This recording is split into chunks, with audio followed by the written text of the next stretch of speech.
Hello दोस्तों, नमस्कार। आज का विषय है मारवाड़ी की तरह आफत में अवसर ढूंढो, अमीर बनो। दक्षिण भारत के एक शहर में मारवाड़ से आकर एक बहुत ही बुद्धिमान व्यापारी अपने परिवार के साथ व्यापार करता था। उसका व्यापार बहुत तेजी से चल रहा था, परंतु उसके जीवन में एक ऐसी मुसीबत आ गई कि उसका पूरा व्यापार बंद हो गया। जहाँ तक कि उसे अपना मकान एवं दुकान दोनों को अपने एक पड़ोसी नवयुवक के पास बेचना पड़ गया। मकान एवं दुकान दोनों को खरीदने वाला यह नवयुवक कौन बनेगा करोड़पति प्रतियोगिता से हाल ही में 80 लाख रुपए वह इनाम के रूप में जीता था। इस नवयुवक के पास किताबी ज्ञान बहुत ज़्यादा था। वह किसी अच्छी कंपनी में जॉब करना चाहता था, परंतु उसने उस मारवाड़ी व्यापारी का जमा जुमाया व्यापार एवं मकान 70 लाख रुपए में खरीद लिया था। वह आराम से व्यापार करने लगा एवं उस मारवाड़ी व्यापारी को अपना सहयोगी बना लिया और उसे प्रति माह एक निश्चित सैलरी 10,000 रुपये प्रति माह देने लगा। आप लोगों को अच्छे से पता होगा कि कोई भी मारवाड़ी किसी दूसरे की नौकरी या गुलामी करना बिल्कुल पसंद नहीं करते हैं। उसके गंभीर मुसीबत के कारण उसके सारे 70 लाख रुपए खर्च हो गए थे। वह पूरी तरह से खाली हो चुका था। मजबूरी बस वह इतनी कम सैलरी में उस नवयुवक की नौकरी करने लगा और इस 10,000 की सैलरी के 80% यानी 8,000 रुपये से अपनी गृहस्थी चलाने लगा और शेष 20% अर्थात 2,000 रुपये प्रति माह बचत करके अपनी पूंजी तैयार करने लगा। साथ ही जब भी उसे खाली समय मिलता वह अपने परिवार के साथ मिलकर मूंगफली पैकिंग, चिप्स इत्यादि बनाकर थोक में बेचने लगा। धीरे धीरे पर्याप्त उसकी जमा पूंजी तैयार हो गई। एक दिन वह अचानक नवयुवक मालिक अपने व्यापार की जवाबदारी को संभालते संभालते बोर होने लगा और थक हार कर उस मारवाड़ी व्यापारी से कहने लगा कि मारवाड़ी अंकल, मैं अब इस व्यापार की जवाबदारी को संभालते संभालते थक गया हूँ। मुझे यह मालिकाना कार्य बिल्कुल भी पसंद नहीं आ रहा है। अब मैं चाहता हूँ कि किसी दूसरे शहर में जाकर कोई अच्छी सी नौकरी कर लूँ और आराम से अपना जीवन बिता सकूँ। मारवाड़ी व्यापारी बहुत ही ईमानदार एवं अच्छे व्यक्तित्व का धनी व्यक्ति था। उसने उस नवयुवक को बहुत समझाने की कोशिश किया कि भैया, बाहर जाकर नौकरी करना अच्छी बात नहीं है। तुम्हारा जमा जुमाया व्यापार है, तुम्हें नौकरी की क्या ज़रूरत है। हाँ, मैं यह भी नहीं कह सकता कि नौकरी करना बहुत ही बुरी बात है। नौकरी करते करते कई लोग बहुत ज़्यादा अमीर भी बन सकते हैं, बस उन्हें धन का सही प्रबंधन आना चाहिए। बाकी जैसी तुम्हारी इच्छा हो। नवयुवक मारवाड़ी अंकल के बात को मानने के लिए बिल्कुल भी तैयार नहीं हुआ और कहने लगा, अंकल जी, मुझे अब केवल नौकरी ही करनी है।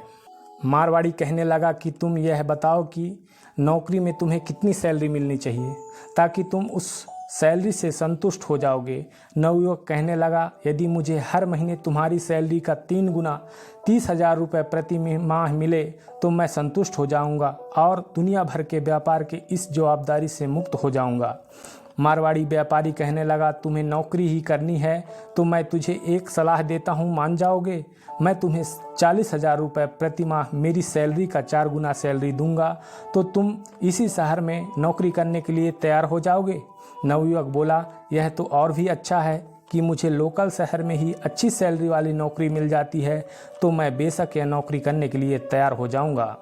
मारवाड़ी व्यापारी बोला, तुम एक काम करो, मुझे तुम्हारा पूरा व्यापार लीज में दे दो, मैं इसे चलाऊंगा और तुम मेरा सहयोगी बन जाओ। तुम्हें केवल 8 घंटे मेरा सहयोग करना है और मैं तुम्हें हर महीने 40,000 रुपये प्रति माह सैलरी दे दिया करूँगा। हाँ, लेकिन शर्त यह है, अब इस व्यापार को मैं अपने तरीके से चलाऊँगा। इसमें मुझे चाहे जितना भी मुनाफा या घाटा हो, तुम रोक टोक नहीं कर सकते हो। नवयुवक तैयार हो गया और नौकर बनकर उस मारवाड़ी व्यापारी का सहयोग करने लगा।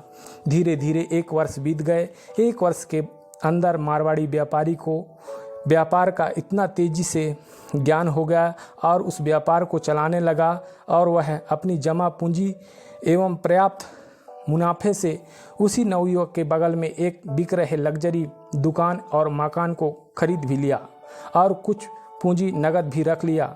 इतना तरक्की करने के बाद वह मारवाड़ी व्यापारी एक दिन उस नवयुवक से कहने लगा कि कैसे नवयुवक भैया, तुम्हारी नौकरी कैसे चल रही है? अब अपनी सैलरी से खुश तो हो ना? नवयुवक मुस्कुराते हुए और फ्री माइंड में कहने लगा, मेरा क्या है, मैं तो केवल अब 8 घंटे की नौकरी बजा लेता हूँ और पूर्ण मनोयोग से और निश्चिंत होकर सो जाता हूँ।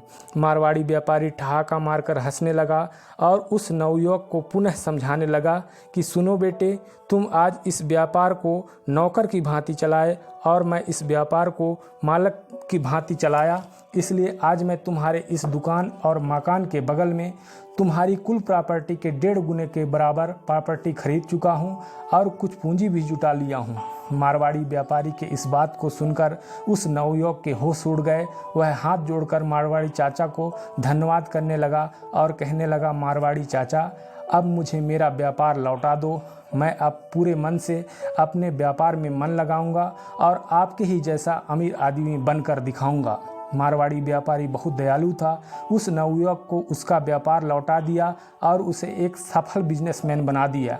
इसीलिए कहा जाता है कि मारवाड़ी लोग आफत में भी अवसर ढूंढ लेते हैं। इस कहानी से हमें यह शिक्षा लेनी चाहिए कि एक शिक्षित बेरोजगार या कोई भी व्यक्ति स्वयं को स्वामी ना समझकर स्वयं को एक ईमानदार सेवक बनकर यदि अपने कर्तव्य का पालन करता रहे तो वह हमेशा खुश और अमीर आदमी बन सकता है। धन्यवाद दोस्तों। हमारा यह वीडियो यदि आपको पसंद आया हो तो लाइक करें, सब्सक्राइब करें, बेल आइकन को दबाएं और अन्य दोस्तों को शेयर करें। फिर मिलते हैं अगले नए वीडियो पर। धन्यवाद। जय हिंद, जय भारत।